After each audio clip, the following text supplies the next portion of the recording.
opisyal ng inanunsyo nina Kim Chiu at Paolo Avellino na sila ay ikakasal na sa darating na Hunyo 2025.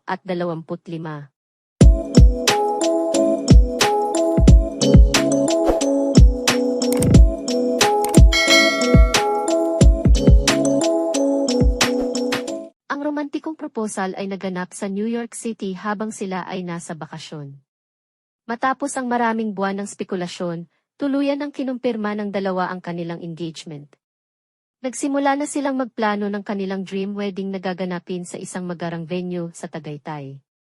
Maraming mga celebrities ang nagpaabot ng kanilang pagbati at excitement sa social media. Ayon kina Kim at Paolo, labis ang kanilang kasiyahan sa suportang natatanggap mula sa kanilang mga tagahanga at kaibigan. Sa kanilang opisyal na pahayag, sinabi nilang, masaya kami na maibahagi ang magandang balitang ito sa lahat. Ang kanilang kasal ay inaasahang magiging isa sa pinakamalaking event sa showbiz sa susunod na taon. Hanggang dito na lang muna ang balita namin ngayon. Kung nagustuhan nyo ang aming video, mangyaring mag-like at mag-subscribe na kayo para updated kayo sa mga susunod pang mga balita.